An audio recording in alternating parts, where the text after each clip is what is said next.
special guest this evening is Kyle Ford, and she just dropped off the server here, so let me grab her again before I read her bio. I don't know what's going on here. It looks like we are live, but that is the weirdest thing I've ever seen in my life. Hang on for a second, guys. I'm going to pull her back in to make sure. Oh, goodness, live radio. Just gotta love it. Hang on for a second here while I try to get her back. It's bizarro. Hello? Hi there. You're live on radio. I don't know what happened. I don't know either, but I'm going to read your bio, and then we'll go ahead and get started. So just go ahead and hang on for a second, and I'm going to go ahead and introduce you. Cool. All right, great. Okay. So Kyle Ford is an anthropologist who focuses in the studies and history of the occult, shamanism, and the paranormal. She has been studying the occult for about 20 years and has a great passion for the study of alchemy and hermetics. And Kyle has had several psychic and paranormal experiences since she was a child, including encounters with ghosts, alien-like beings, psychic dreams, and is a frequent out-of-body traveler. Kyle works with author Dr. John DeSalvo, who specializes in the work of Dr. John Dee and Enochian Magick. She has a small paranormal research group based out of the Twin Cities in Minnesota and is currently working on a few research projects for potential article or book publications. She works at a long-time established occult bookstore in Minneapolis known as Magus Books and Herbs. And it is with great pleasure we welcome Kyle to the show this evening. Hi, Kyle. Hi, Solaris. Thanks for having me. Deja vu. Thank you for joining us. Yeah. Not sure what happened there with the signal, but let's hope that it doesn't happen again. You know, strangeness. Yeah, I know. Yeah. So hopefully there are not any gremlins in the wires. You never know at this point in the continuum. So let's talk a little bit about you and how you got involved in anthropology in general. Well, I started going to school right after I got out of high school, and I thought I wanted to be an art major. And then I realized, well, there's really not much I can do with that. Yeah. So I decided that anthropology was sort of an area that I could focus in that would help me sort of study the things that I was really into and actually hopefully kind of bridge the gap between academia and some of this more paranormal science stuff that a lot of stuff that's really getting more attention lately. Mm-hmm. Oh, it certainly is. Yeah, there's a big thing on that. So you focus on the occult, shamanism, and the paranormal, obviously. So what point in your life did you decide that this was the connection to your path, that this was something you really wanted to put your interest in? Well, honestly, it's kind of embarrassing, but I started watching the History Channel, and there was a lot of those ancient alien shows on and stuff like that, and you know, they're pretty entertaining, and I know a lot of the people who have been guests on the show, and I found that stuff really fascinating. And I thought, well, why not, try to get into the anthropology field, the archaeology field, art history, and see what kind of conclusions I can draw from this stuff. Mm-hmm. Exactly. And I'm sure you have quite a few. Now, you're also writing some papers right now, but also one of your mentors, I guess you could say, would be Dr. John DeSalvo. So how did you encounter him? Yeah. I met John at an event called the Paradigm Symposium here in Minneapolis a couple of years ago. And he was selling some of his books, and I had noticed that he was interested in the work of John Dee, and I had a really enlightening conversation with him about the work of John Dee that I never even knew about. And I actually have a tattoo of John Dee and Edward Kelly in the cemetery with the spirit that they're raising, and he thought that was like the coolest thing in the world. So we became instant friends. Cool. Very nice. Yeah, I've seen some of those pictures on Facebook, by the way. They're awesome. Well, some pictures of you and Dr. John DeSalvo for sure. So well, let's elaborate a little bit on your paranormal experiences. I know you had some interesting visitations. I guess you could call them alien visitations. Now, was this as a child or was this as you were growing up? Actually, in the last few years is when I was having more of these visitations. I don't know if you'd call them aliens or interdimensional beings or what they were, but a lot of the things that I was experiencing was very similar to the stuff that I later read about that happens to a lot of other people when they claim to experience these. I don't know if it was typically an abduction, but there was definitely some interesting physical stuff that was taking place in terms of not being able to move, feeling different kind of things with all of your senses in a way that you can't really explain. If it makes sense, I don't know. You start to see a lot of stuff in your mind that you think it's being forced into your mind that you're not actually trying to think about. Right. It's really weird. Like they're projecting an image. Did you ever get an image of or visual of these beings or what they look like? Yeah. One distinct time I remember actually it was twice. I remember seeing the grays, the typical image of the grays specifically, Mm-hmm. but for some reason I kept thinking to myself while this was going on that this wasn't exactly the beings that were visiting me. I think that they were trying to project this image to sort of give me an idea of, a typical alien experience or something. I feel like they were something different, actually. Mm-hmm. Okay. Was there dialogue involved? Yes. In one, I'm gonna go over all three of them. There's three very distinct ones. The very first one that I had was probably a few years ago, and I was laying in my bed at night. I just woke up and I couldn't move, and I know that I was definitely awake. I saw red and blue lights shining outside of, I don't know if it was outside of my window or just in the room, but it was definitely red and blue lights. And my first thought was, what are the cops doing here? But I couldn't move. And all of a sudden I felt a substance, like an icy, it felt like touching ice, but it wasn't cold. Mm-hmm. And it was sliding underneath one of my fingers, my fingertips. And my first thought was, is this how they're going to take my fingerprint or my DNA or something? It was really strange. And I remember sort of seeing in my mind's eye, like these sort of figures standing around me that were typical of the gray image. And all of a sudden it just stopped. I could move again, and I was wide awake, like wondering what the hell just happened. Mm-hmm. It was really strange. So there was that experience, yeah. And another time I woke up again and I couldn't move, and I had this surge of, like, I don't know, it sounded like computer noises and information sort of being uploaded into my memory or something. Mm-hmm. And I heard these people talking, standing over me, and they were saying something about, it kind of sounded like one of them was guiding the other on how to, like, do this process, like it's sort of a trainee or something in research or something like that. And I don't know what they were saying specifically about the information they were putting into my, I don't know if they were putting in information or uploading stuff from my past. But they were definitely like saying, this is her, this is the one that we're working on right now. And it was really strange. Mm-hmm. And I remember reading later, and another person's experience that they had something very similar, where there was some sort of an upload of information that they were receiving. Mm-hmm. So I didn't really feel like I was alone in this experience. So it was definitely something interesting. I didn't feel afraid at all. I just kind of felt like this was something that I had to go through because it was like, procedure. It was something that was very regular. Right. Now, how are you hearing them? It sounds almost like it was a telepathic communication. It's kind of hard to explain if it was outside, mm-hmm. like I was hearing it outside of me, or if it was like in. My best guess is telepathic. Mm-hmm. Definitely a broadcast. Okay. Yeah. Yeah. And then my last experience I had was probably last year. I was sleeping again, and I was laying on my right side. I woke up, I couldn't move, and I felt this presence standing over me again, and all of a sudden I felt this something going into my ear, and this sound of water or some sort of fluid was flushing in or out of my in or out of my ear. It was really strange. Mm-hmm. And I remember seeing an image of this sort of stone structure, and whoever was talking to me or whatever, they were trying to tell me that this is something that they have to do every once in a while. Like, this is a procedure, and they have to have certain types of DNA in order to, I don't know, it's like this energy source or something that they're looking to charge or recharge or something. Mm-hmm. So that's interesting. Yeah, and then it just snapped. It just was just gone, and then I was wide awake, like sitting up, like it just happened. It was really strange. So you don't have residual effects, right? You don't have any residual problems or trauma or anything like that.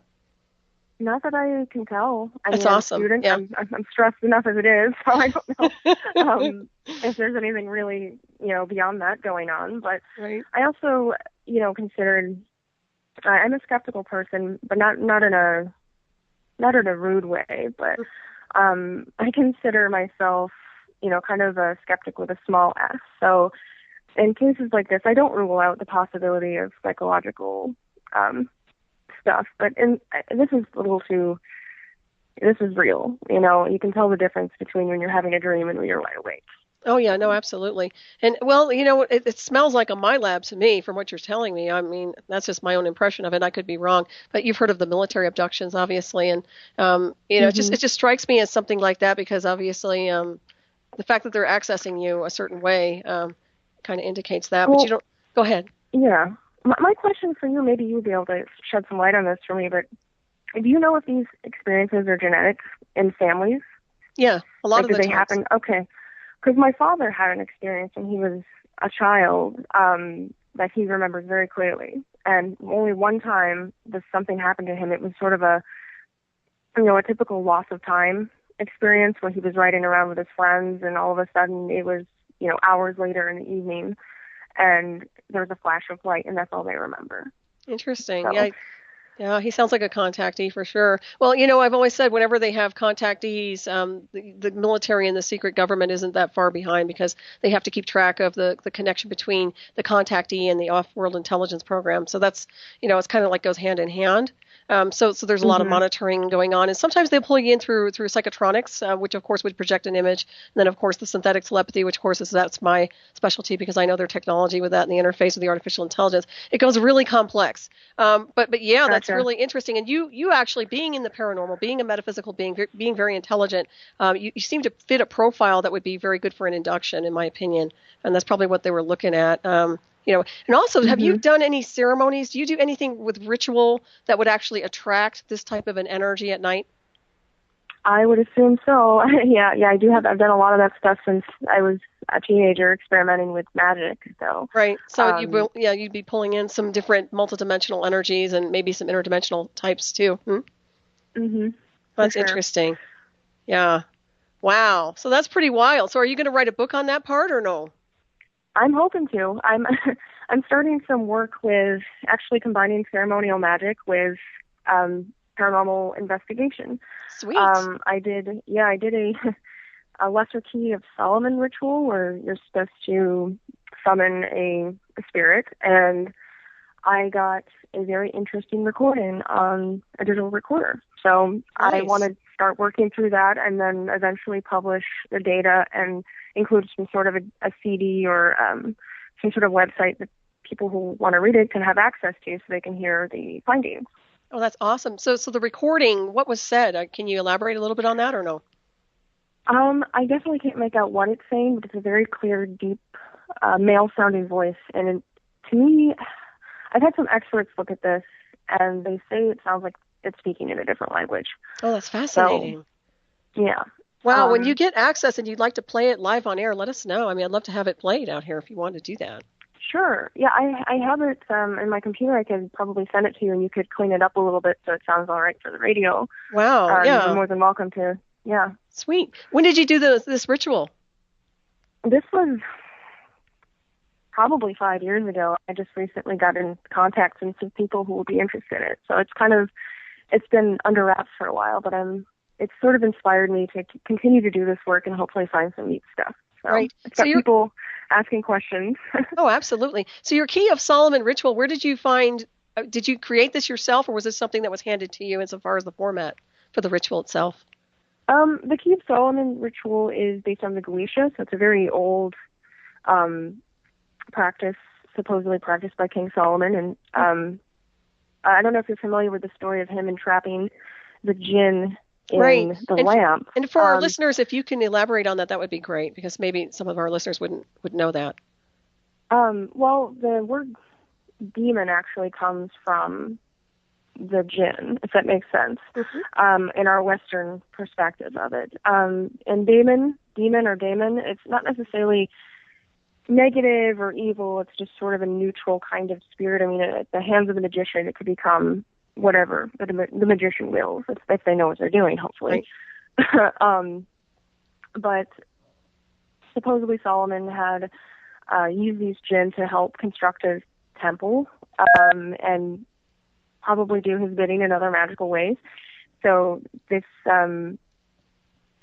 Lesser Key of Solomon, the Greater Key of Solomon. I think the Greater Key of Solomon is more focused on angelic work, but I know Aleister Crowley and MacGregor Mathers actually took this information and sort of translated it and published it back in the day. Mm-hmm. And a lot of magicians have been using this sort of method for a while, but I don't think anybody's ever thought of trying to actually get some sort of recorded spirit on tape or anything like that. So that's kind of my goal, is to sort of prove magic is real, if that makes sense. Oh, no, and it totally is real. And the bottom line is, and I'm sure you're aware of this, is that everybody uses magic in one form or another, through consciousness, through intent. I mean, even if people who aren't into mysticism or to the craft itself, everybody's doing something with magic every day. So it's really fascinating. It's where we get our word spelling from. Yeah, so absolutely. The words we say have power to them. Oh, absolutely. And I think that's really neat. Mm-hmm. Yeah.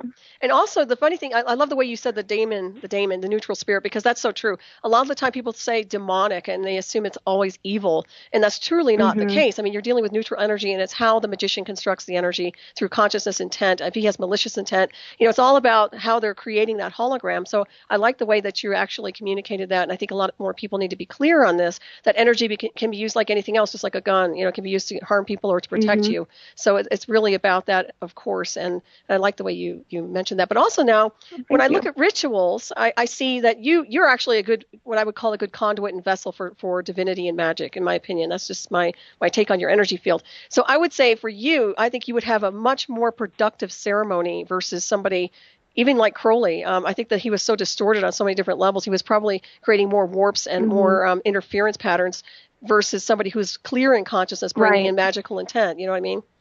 So absolutely. And that's exactly what I tell some of the students that I take on too. Is the first rule, my rule, if you want to work with me, you have to know that this is not for selfish means. Mm-hmm. Your intention has to be nothing but positive and healing and spiritual enlightenment. Right. So what you put out, you're going to get back. Absolutely. And I'm all for psychic self-defense, now don't get me wrong, but I do agree, it has to be productive work, productive magical workings and things like that. So, and it sounds like you're doing really awesome work, but with that comes a higher vibratory rate, and with that comes more attraction. They kind of, I want to say these other interdimensional beings and even extraterrestrial, whatever it is that's been in touch with you, probably sees you on the radar more and more as you become more empowered through consciousness, would you say? I would say so. When I was having those experiences for the most part, I was actually living in an apartment building with a bunch of other students. So the space wasn't necessarily, I didn't really feel like it was my space.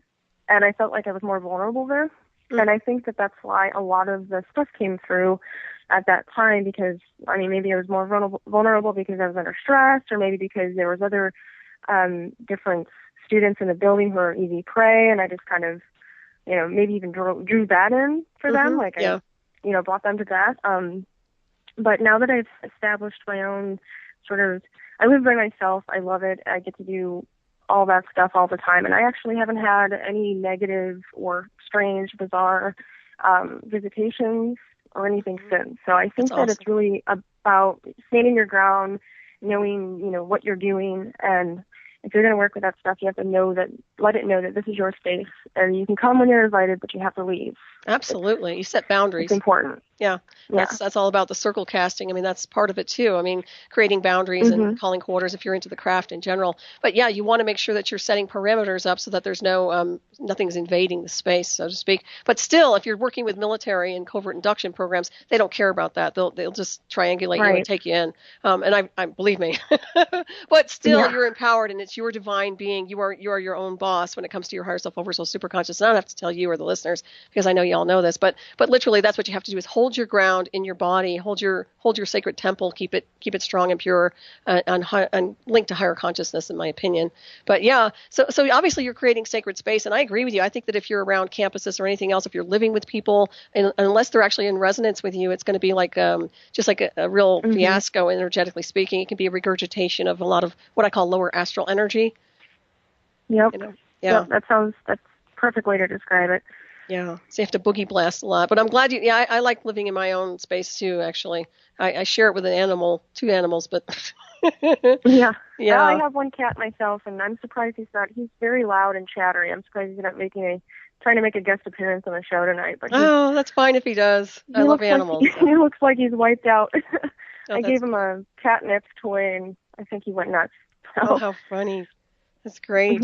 Well, I love the fact that you're doing this kind of work, and obviously coming from the craft myself and mysticism and magic, it's nice to be able to share information and also share it with the listeners tonight, because there's too much superstition when it comes to the occult. I mean, they say it like it's a dirty word. It's not a dirty word. It's a hidden word. It doesn't mean everything's bad and evil and wicked. And I mean, I know it seems like that because we live in very strange times, but literally we're talking about ancient celestial heritage here. We're talking about consciousness and motion and how we can create magic within our lives. And I think what you're doing and the fact that you're teaching and you're using parameters based on a higher level of your own divine right is very important. So I applaud you for that. And I'm really glad you're on the show tonight, by the way. I'm glad I tracked you down. Thank you. Yeah, it's fun to talk about this stuff. I talk about it all day at work, but it's a little bit more, I suppose it's a little bit more enlightening when it's somebody who I think feels we're on the same level, you know. Oh, yeah, and I think absolutely. a lot of the listeners probably are too. So yeah, they're up to speed. We've got some smart ones here, especially in chat. So yeah, I have a good crowd that listens and tunes in, and you know, it's more information for their toolbox, as I say. You know, it's always good to have extra data, especially when it comes to the paranormal and mysticism, because, like I said, there's a lot of superstition with that. And do you come from a family of paranormal? I mean, obviously they had some experiences, but were they mystically inclined? You know, to my knowledge, nobody in my family that I know of was using any craft or anything like that. But other than my father's experience with the UFO stuff, or whatever you want to call it, the extraterrestrial experience, we had a haunted house when I was small growing up, and that's about all I know is us sharing some experiences as a family. But other than that, I don't know any particular witches in the family. So. It's really interesting. Now, you say the haunted house, and I swear to you, I'm trying to not to laugh, not in a bad way, but I swear everybody I know who's into the craft or into the mysticism, they grew up in haunted houses, quite a few. And so I'd like to know, I mean, how did you know it was haunted? Can you give me a little feedback insofar as the history of the house or what happened? Well, I shared a room with a guy who used to live in it. Oh, wow. He was an old man who lived in the home before we did, and he passed away in my bedroom. And my mother said that I used to talk to him. He used to have conversations with me. She would hear my side of the conversation and then, you know, come in and say, "Who you're talking to?" And I say, "Oh, it's the old man that lives in my closet." So, you know, nonchalantly, of course, like a 3-year-old probably would. And they would have all kinds of different levels of energy. I don't know if it was negative. Some of it was negative in certain places of the house, but like in the basement, my dad said he used to have some really interesting experiences in the basement and in the attic. It's always those two areas. I know. Basements and attics, yeah. I can never be comfortable in those for the rest of my life. And my father said that he felt that the man who passed in my room was sort of like the kind of the mediator of the house. He was sort of the protector. And I don't know, we're not a religious family at all, so we kind of were always open to those things, and I was always taught that it wasn't something bad or evil. So I think that's probably what opened my mind quite a bit to a lot of the stuff that I'm into. Right, you were more neutral about it. So did you guys receive a confirmation that actually somebody did pass away in that house? So it was a real... Okay. Yeah, the next door neighbors lived there when he was still there, and they knew him well, and it was sort of one of those older, it was like a cul-de-sac, end of the street kind of neighborhoods where everybody was like an older resident, and they were kind of taking care of each other, looking out for each other. So they knew that he passed away, and they told my parents right away as soon as we moved in, but they still bought the house. Oh, yeah, a lot of people like spirits in the house. They don't seem to be bothered by it at all. Yeah. Depends on. Well, I guess if it's not a nasty one, I guess it's okay. And it sounded like this one was okay, but it sounds like it was plus or minus, maybe a little weirdness here and there. Yeah, he was good.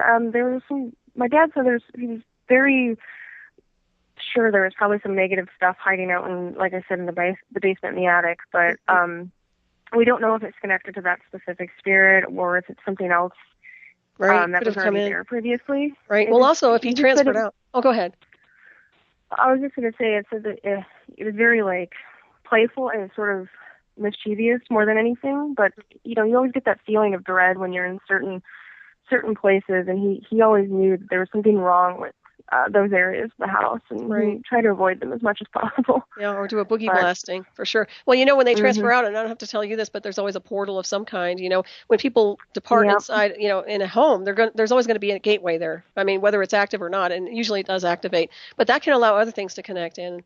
And that's probably maybe what you guys were picking up on, not necessarily him, but maybe some other things that were hitching a ride. Now, did this thing, the spirit, kind of like hitch a ride with you as you progressed and left, or did it stay at the house? Well, it's definitely, we moved after we left that house, we moved into a brand new, freshly built house in a smaller town, and I was definitely I was aware of the paranormal situation, and I was kind of afraid as a kid growing up, and I had a lot of issues at night trying to sleep. But as soon as I started hitting my early preteens, like 11 or 12, is when I started having a lot of psychic phenomenon happening to me. I was waking up in the middle of the night feeling like I was levitating. I was having my bed shake. I could hear like vortex sounding noises in my room. I couldn't move, and then I started having my out of body experiences, which were really scary at first, because I don't know if you have any experience with these, but oh yeah, before you separate from your body, you have like a vibrational state that your body's in, where you're sort of like tuning in to like this spirit kind of radio. I like to call it it's like tuning into a radio, and you hear all these different voices and noises and things. And of course, growing up, I thought I was crazy. I didn't know if I was having seizures, and I just didn't have any answers at the time. So this stuff just kept sort of happening to me. It was very negative, and I had a hard time sleeping, before I figured out what it was. But I was lucky enough to pick up a book by an author named William Buhlman, who writes a lot about his out-of-body experiences, and all of his stuff was mirroring everything that I experienced, and it saved my life. I was this struggling young kid who had no idea what was happening to them, and I was afraid I was going to have to go to a doctor or something and get some medication or something. And oh gosh, my parents were the type of people, So my parents were the type of people to do that. Even after I told them what was happening to me, they were, concerned, but they weren't, jumping to any conclusion like that. So I'm glad they didn't. Well, that's the funny thing. Younger, especially children, and when they go into teens and adulthood, they're very psychic naturally, and then of course they get switched off due to programming. But it's interesting when you start to astral travel. I think you're right. I mean, you go into all these different realms of consciousness, and you can go in different areas. Now, it sounds like you have a real natural ability to astral travel. Did you do it naturally, or were you trying to travel, or was it just something pulling you out of your body? It's definitely natural. I've been doing it ever since. It's more, I can control it more so now. Like if I'm, in the middle of the night, I'll wake up generally, and I'll go through that sort of mode of consciousness where you're tapping into things, and you're starting to, it's a separation period before you leave your body or whatever. And there are times where I'm like, I just don't want to do this. I have to sleep. I'm just like, leave me alone. But I can usually control it that way now. Before, it was not controllable, and it was very scary for me. So now that I'm aware of everything, and I'm more, controlled here on Earth, so to speak, and I'm magically aware, I think that I have more of an idea of how to leave my body a little bit more healthily, without feeling really like drained or stressed, or I feel like I can get more enlightening stuff done when I do it. I can actually, I try to research things, if that makes sense, about myself, about origins of the planet, and things like that. So it's definitely interesting. Yeah, and you shield yourself, I'm sure. Yeah, do you obviously have recall of your destination when you travel? Do you remember where you've been? Yep. That's excellent. I've seen, I can go anywhere from within the actual space that I'm sleeping in, or I'll go to, I've got a really high areas, and it looks like space, and I've warped through like what I could describe as wormholes or something. It's just very incredible. It's very bright and beautiful, and I've heard wonderful, like some of the most beautiful, wonderful, angelic sounding music. Like I've had some of the greatest experiences while leaving my body. I've had some silly ones too. I've just sort of hung out with people who are like, yeah, we do this, we live here, this is what we do, we're living in this other dimension, just like normal people on Earth, and it's kind of interesting. Yeah, it's another space. Yeah, for sure. Well, to me, it seems, and from my own experience, it's been very liberating is the word, I guess. Just being able to travel and just go through consciousness and see. And I always felt invigorated when I got back after I traveled. Very few times have I felt like something weird. Was that you? Oh, no, I think my cat knocked something over. Out of catnip. That's okay. Yeah. Yeah, no, I've definitely woken up and everything just seems more clearer, more vital, more interesting, and it's recharging. Oh, absolutely. Sure. Yeah. And do you teach that with your classes? Are you teaching your students astral projection and traveling? No, I'm actually teaching just basic hermetics and magic and things like that. I definitely encourage trying to learn about astral projection or out-of-body experiences and having them and sort of developing a psychic ability that you want to tap into. Generally, the people that I meet kind of already naturally have something going on, and I think that's why we're brought together in a sense. But it's definitely interesting. I've got a lot of really cool people in the pursuits of magical study. So I love it. Yeah, it's really nice. People are very psychic if they just fine tune everything, but they get so distracted from everyday life. And that's the intent of these cabals, is to try to distract everybody. But once people start getting focused into their multidimensional design work, it's phenomenal abilities. I mean, you can activate just about anything. What's interesting is a lot of people are afraid of astral projection and traveling. For example, a lot of people start to leave their bodies and then they start going back in because they're afraid that something's going to go after them. And I'm not saying that can't happen, but you literally set your, once again, parameters up, and you learn how to lucidly go through different spaces to be able to protect and shield yourself as you're navigating it. Have you found that to be the same for you, or? Yeah, absolutely. Anybody I've ever talked to said that, I've been meditating for a certain number of hours or minutes, and I feel like I start to leave my body, but then I get really scared and I don't want to do it. And I just always encourage them, don't be afraid. There's absolutely nothing to be afraid of. Fear is your biggest downfall when it comes to this sort of exploration. So, I always just tell people, let it go. Don't worry. You're safe. As long as you're confident, your spirit's going to be just fine. It's to me, it's so natural that I feel like it's silly for anybody to want to be afraid of something like that. I think it's a great ability to have. And if I could just, I've always said I've met certain people that, I try to describe it to them. Like, if I could just let you borrow it for like a couple nights and just let you see what I see, it's just so cool. Right. Have your mind change, Oh, yeah. No, I agree with you on that one. When it comes down to magic, mysticism, higher, what I call alchemy too, it's just phenomenal once you get into that level or onto that level of consciousness. It's very, like I said, that word comes to mind is liberation. And I believe that's one of the reasons they run psychotronic interference on this planet in the timeline, is to run interference against people who do become avatars and who are accessing their psychic abilities and fine-tuning them. They don't want people all around. They just don't want people out there. And of course, we have to learn how to fortify that and then, of course, counter it. And I'm sure you understand that whole aspect of it. Now, have you ever been under a psychic attack at all, or have you ever had anything go after you? Well, out of body or just in general? Out of body or in general, both, actually.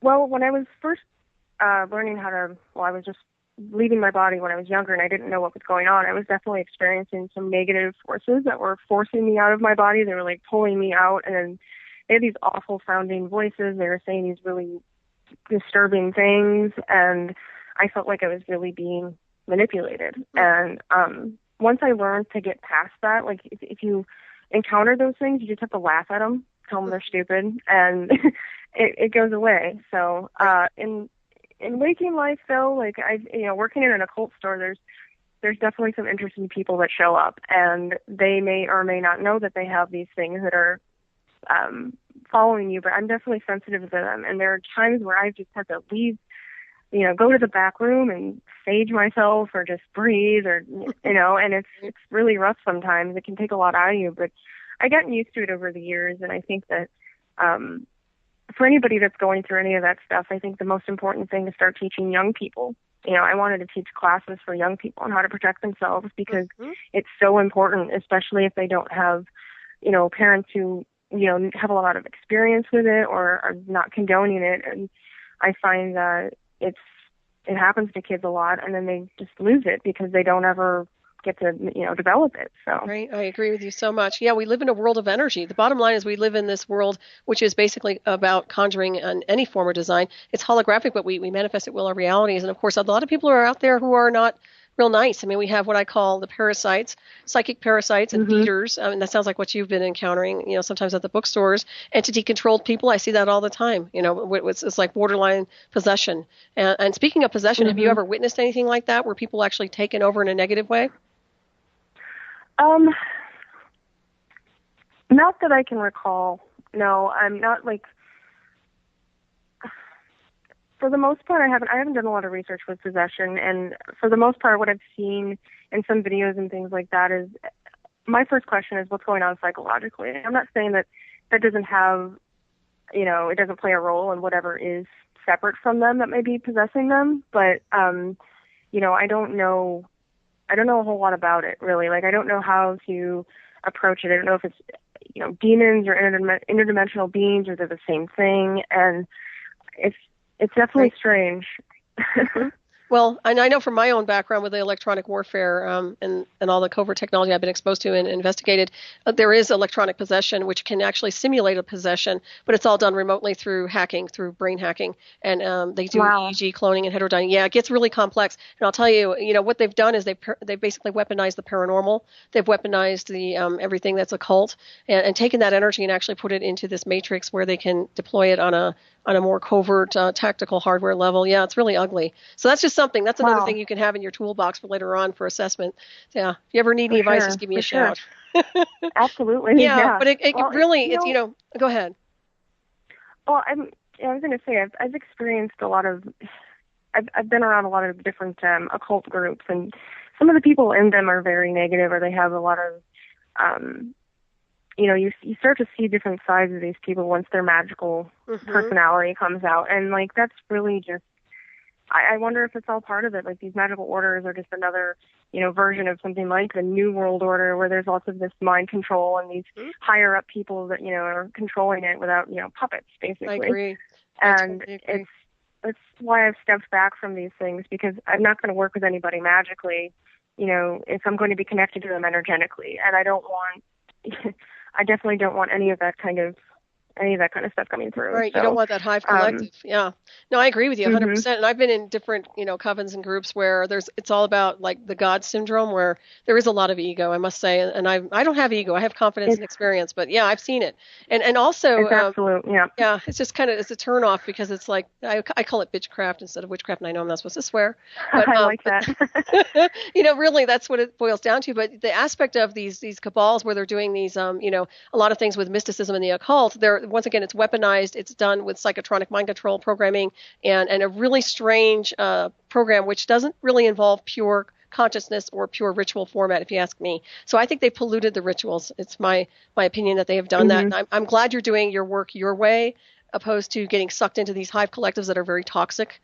They're no good. Yeah. And I'll tell you, they're a downward spiral to nowhere. They'll feed off your energy field. It's all about malicious intent, control, manipulation, and harm. It's never about the empowerment factor. It's never about the higher consciousness, which is huge, because that's why we're here, to emanate the higher frequencies, not the lower crap. So. Oh, absolutely. That makes so much sense. Yeah. I don't know. I see a lot of people who claim to be magicians, and they put out like, follow my program and pay me a bunch of money, and then you'll be a living god, and it's just, brother, it's sick. I don't know, it's awful. It sounds like transhumanism to me, but yeah, I mean, there's always somebody there with snake oil, so you have to watch out for all that stuff. And honestly, after all the experience I have, I will tell you, I probably should have just laid low. I probably should have just done my own thing without exposing a lot of my abilities, because I think it really does put people on the radar, and then of course they try to induct, and if they can't induct you and control and manipulate you, they'll make your life miserable, and that's what I found out. Some time ago. So I do see it like that. I sometimes the true knowledge is best when we don't talk about it, for the most part. Well, it's called occult for a reason. So. Yeah, the hidden, and it's not necessarily evil. I mean, it's not about being, they're secretive. Maybe we're secretive because we don't want to be tortured in our data. We don't want it stolen and misused like they've been doing it. Obviously, look on this timeline. I don't have to take anybody on a tour here now. So look what's happened with the people who actually murdered mystical scientists like us, and then literally ran with the data. And now look at it. They've contorted it, and now it's weaponized, just like Tesla's work. It's weaponized. Everything's a weapon. Absolutely. Yeah, it's horrible. But I was going to ask you if you remote view. Do you do any of that? Not willingly. Not that I know of. Okay. Sounds like you're probably wired for it. Yeah, it's definitely something I'd like to experiment with. I've heard a little bit about it in terms of what they were using in the government or military operations and things like that. But I've always been kind of, I don't want to say leery of it, but just sort of, maybe my out-of-body experiences are enough. Oh, yeah, no, you know what's going on. Yeah, no, you totally have the abilities. Plus, you have a natural psychic ability. The military is funny because when they talk about remote viewing, they make it sound like they're the ones who invented this. And I'm like, are you kidding me? Right. We've been around since the beginning. Before this planet was formed, there were elder races here, celestial races who have more abilities than you could possibly fathom. And, of course, remote viewing nowadays is militarized. Once again, it's also weaponized, and it's also dealing with artificial intelligence, and they don't tell you that, but I know it is.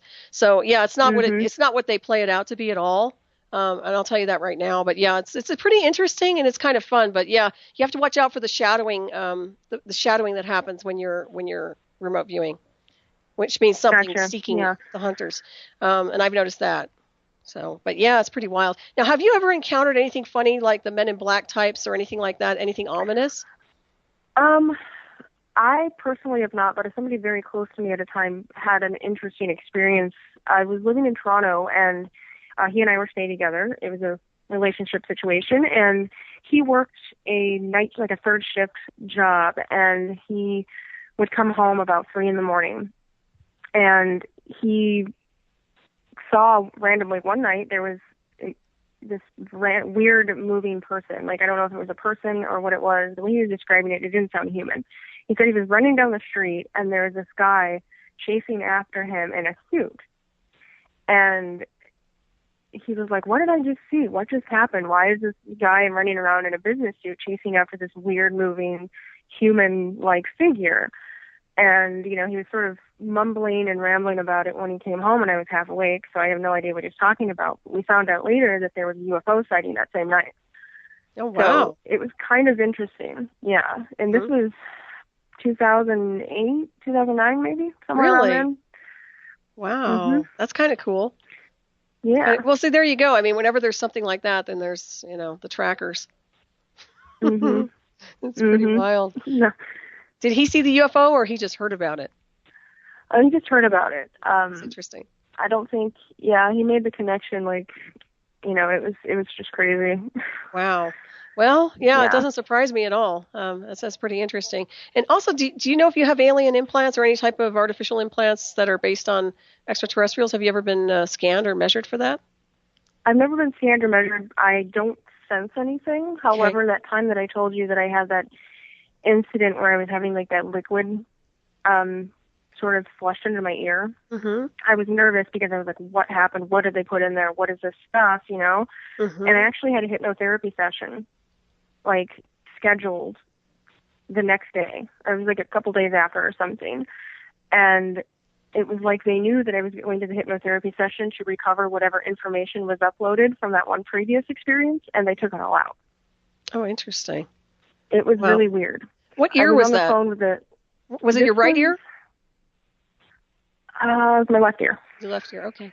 That's interesting. Yeah. Well, I know there's etheric implants also, the ones that are in the etheric body, but those are easy to take out if you don't want them there. I do know that a lot of the etheric implants, some of them, not all of them, but a lot of them are there as stabilizers to help you anchor on a multidimensional level and actually anchor light waves and multidimensional waves of light. So some of them are not necessarily negative, but then there's the other ones that are not necessarily productive that can easily be removed. So, I was just curious if you had that or not. Yeah. Is that through maybe removing through crystal work or anything? Yeah, etheric light master like surgery. Yeah, that's what I've been trained in. And actually, the woman that trained me, she's on Maui. And it's interesting because when I had etheric crystal removal done way before my induction in 2004, but I had this done on, I think it was like the late 90s. And I can't believe it was amazing to me because it was like night and day. I didn't think I had anything, right? So she's taking all this stuff off of me and I'm like, oh my God. I mean, I felt like I was just, my light body completely kicked online as soon as she took all this stuff out. And she said I had all sorts of stuff. Well, then what happens is I start progressing and I keep going and I start doing DNA activation and then I get nailed in 2004. Then they hit me with a technological assault program, which is measurable. But yeah, that's why I asked if you had implants or not, because you have to be careful when they show up and they start doing stuff to you. Even though, as psychic as you are and as advanced as you are in consciousness, you always have to do a check and just keep logs, just for your own sanity, I would. To make sure. But yeah, I know Steve Colburn's, he's like the top of the line when it comes down to implant analysis scans. So he's somebody I highly recommend if you ever encounter him. Cool. Yeah. Yeah, definitely. Yeah, and it's good for people because sometimes they need a validation. And sometimes these implants are not necessarily extraterrestrial. They're actually covert intelligence programs, and some of them have like air traffic control signatures, and some actually have like federal transmissions and things like that. It's really complex. So it's not all ET. Some of it is deep space, but it's really fascinating. It's a science. Yeah, it is. Yeah, so this goes right into your area, and this is actually the reason I'm telling you this is because considering where you're going in the direction you're going, I want you to have everything, all the components. So I'd like to share that data with you so that when you go down this path, you'll see the technological aspects of it as well, and that will help you on your journey. Because I really, as a metaphysics, mystical practitioner, let's put it that way, I like to make sure people understand that there's a technological beast out there, and that sometimes it's paranormal, sometimes it's natural mysticism, alchemy, and other times it's a tactical hardware program, which is really popular right now. So really popular. Go ahead. With all the development of technology in the last 10 years, it's really scary. I don't know. I've never been comfortable with it. I've always had like an instant nervousness or anxiety whenever I've like got on the computer and, surfed the web. It's just something that's always been kind of weird to me, like how it's just so strange. Mm-hmm. I don't know. It doesn't feel natural to me. Right. So, yeah, it's intrusive. And unfortunately, we all use it as a resource for navigation insofar as like a library. But still, there's key logging that happens, and there's covert intelligence programs, there's cyber forensics programs, and things like that. There's cyber people out there that literally they say they're cybersecurity, but they're really, I don't know what the hell they're securing. I think they're too nosy, to be honest. So, right. I kind of take it with a grain of salt. But I will tell you, I mean, there obviously, there are devices and things you can get to kind of block the dirty electricity and transmissions. So, but yeah, as sensitive as you are, it's good to power off all your technology at night. In my opinion, that's just my advice.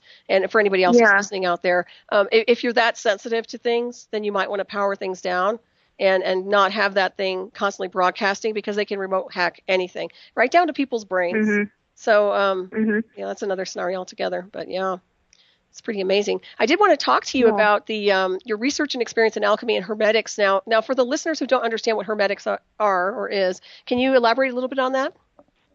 Well, hermetics is generally a study sort of branched off of the name Hermetics comes from Hermes, obviously the god of magic and study and science and things like that. So, from my understanding, there are 4 schools of Hermetics, and they all link together and correspond when you're sort of researching the esoteric work and things like that. So everything kind of works together.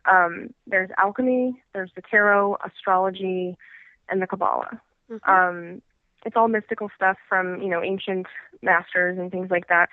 And for the most part, alchemy to me is just the idea of transmuting it's like soul transmutation, in a sense. You're working in a laboratory setting, but you're also working in your inner self and your spiritual self. So it's a very enlightening path. It's very healthy. It's very cleansing. And ever since I started doing it, I've just, I felt so much better. I think it's tapped into a lot of my more psychic stuff. I think it's helped me deal with a lot of different what would normally be negative situations in a more positive way. Mm-hmm. It's helped me do a lot of self-discovery, and I think that's really neat. And I just have a strong passion for learning about the history and teaching. So excellent. I'm so glad that you're doing that. And of course, a lot of what you're doing now, does that have a connection to affirmations and meditation? Is that incorporated? Absolutely.